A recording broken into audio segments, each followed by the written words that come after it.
dans la petite ville de Belmont, un mystérieux tournoi était annoncé chaque année pendant les vacances d'été. On l'appelait le défi des petits guerriers, et personne ne savait vraiment qui l'organisait. Des enveloppes scellées à la cire rouge apparaissaient mystérieusement dans les boîtes aux lettres de certains enfants, les invitant à participer à une série d'épreuves secrètes. Celui qui remportait le tournoi recevait un prix extraordinaire, mais nul ne savait exactement ce que c'était, car les gagnants gardaient toujours le silence. Cette année-là, 4 enfants reçurent l'invitation mystérieuse. Il y avait Malik, 12 ans, champion d'échecs de l'école et stratège né, Emma, 11 ans, gymnaste talentueuse à l'agilité impressionnante, Lucas, 10 ans, génie de l'informatique capable de résoudre n'importe quel code, et Sophia, 12 ans, artiste passionnée qui voyait le monde différemment des autres. L'enveloppe contenait un message énigmatique.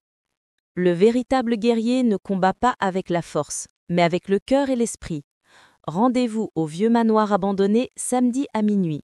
Venez seul, le dernier défi vous attend. Le samedi soir, les 4 enfants se retrouvèrent devant les grilles rouillées du manoir. La lune éclairait faiblement la bâtisse inquiétante, avec ses fenêtres brisées et ses murs couverts de lierre. Ils échangèrent des regards nerveux, mais la curiosité était plus forte que la peur. « Vous avez tous reçu la même lettre ?» demanda Malik.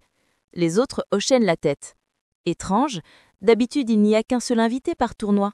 Pourquoi 4 cette fois ?» Ils poussèrent les grilles qui grincèrent sinistrement et s'avancèrent vers la porte d'entrée.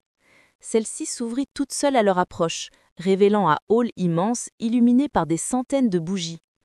Au centre, sur une table ancienne, se trouvait un coffret en bois gravé de symboles étranges et 4 bracelets de couleurs différentes, rouge, bleu, vert et doré. Une voix résonna dans le manoir, sans qu'ils puissent voir qui parlait. « Bienvenue, petit guerrier. Cette année, le défi est différent.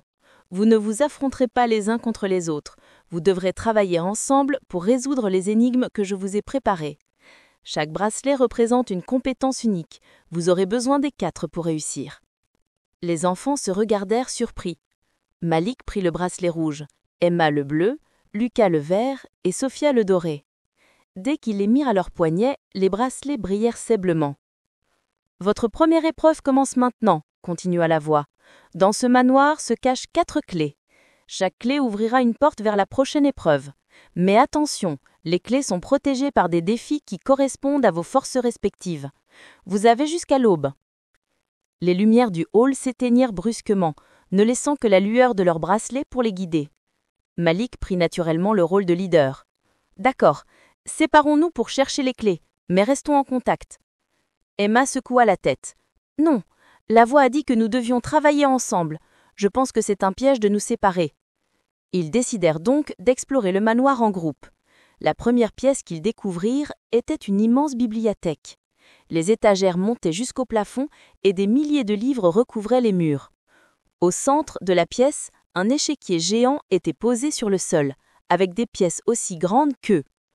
Le bracelet rouge de Malik s'illumina intensément. « C'est mon épreuve, » murmura-t-il. Sur le mur, une énigme était gravée. « Résous la partie en 3 coups et la première clé sera tienne. » Malik étudia l'échiquier pendant de longues minutes, analysant chaque position. Ses amis attendaient en silence, lui faisant confiance. Soudain, ses yeux s'illuminèrent. « Je l'ai !» Il déplaça 3 pièces dans un ordre précis et un compartiment secret s'ouvrit dans le mur, révélant une clé d'argent. La deuxième épreuve les mena dans un grand salon où un parcours d'obstacles était suspendu au plafond. Des cordes, des poutres étroites et des plateformes instables formaient un chemin compliqué. Au bout, accroché à un lustre, brillait une deuxième clé. Le bracelet bleu d'Emma brilla. « C'est à moi !» dit-elle avec détermination. Elle grimpa avec l'agilité d'une acrobate, sautant de poutre en poutre, s'équilibrant sur les cordes. À mi-chemin, une poutre se brisa sous ses pieds, mais Lucas cria « À gauche, il y a encore une prise !» Grâce à l'aide de ses amis qui l'encourageaient et la guidaient, Emma atteignit le lustre et décrocha la clé de bronze. La troisième épreuve se trouvait dans une salle remplie d'ordinateurs anciens et d'écrans clignotants. Une série de codes complexes défilait sur les moniteurs. Le bracelet vert de Lucas s'alluma. « Il faut déchiffrer le code maître pour désactiver le système de verrouillage », expliqua Lucas en étudiant les écrans. Mais le code était extrêmement complexe. Sophia s'approcha et remarqua quelque chose. « Regarde, les chiffres forment un motif. C'est comme une œuvre d'art. Si on les regarde comme une image plutôt que comme des nombres. » Sa perspective unique permit à Lucas de voir le code différemment. Ensemble, ils déchiffrèrent le système, et une trappe s'ouvrit dans le sol, révélant la clé de cuivre. La dernière épreuve était la plus étrange. Ils entrèrent dans une pièce circulaire complètement vide, sauf pour un mur couvert d'une fresque incomplète. Des pinceaux et des peintures étaient disposés sur le sol. Le bracelet doré de Sophia rayonna. « Je dois terminer la fresque », comprit Sophia. Mais en s'approchant, elle réalisa que la fresque racontait leur propre aventure dans le manoir. Il manquait juste la fin. « Je ne sais pas comment ça se termine. » Malik réfléchit rapidement. « Peut-être que c'est ça le message. Nous devons décider ensemble comment notre histoire se termine. » Les 4 enfants discutèrent et Sophia commença à peindre. Elle dessina les 4 guerriers non pas séparés, mais unis, leurs bracelets connectés formant un cercle de lumière. Quand elle termina, la fresque entière s'illumina et la dernière clé, en or pur, tomba du plafond. Avec les 4 clés, ils retournèrent au hall d'entrée. Le coffret les attendait avec 4 serrures. Ils enserrèrent les clés simultanément et le coffret s'ouvrit dans un éclat de lumière dorée. À l'intérieur, il n'y avait pas de trésor matériel, mais 4 médaillons identiques gravés d'une inscription « Le véritable pouvoir réside dans l'unité ».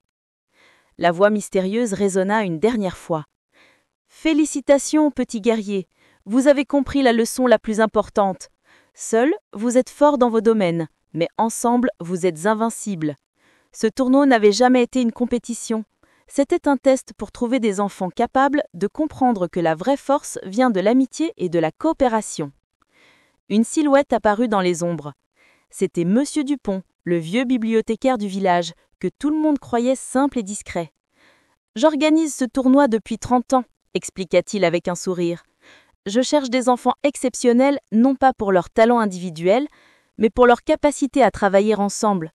Vous 4 formez la première équipe à réussir le défi ultime. » Il leur expliqua que chaque année, il choisissait des enfants talentueux, mais souvent solitaires, leur donnant la chance de découvrir la valeur de l'amitié.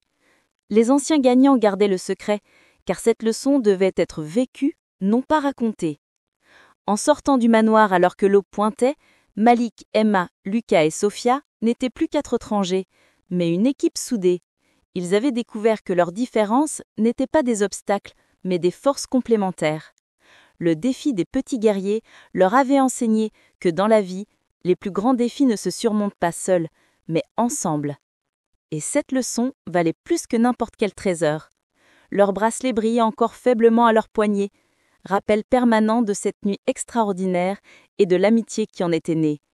Ils savaient maintenant qu'ils pouvaient affronter n'importe quel défi, tant qu'ils restaient unis.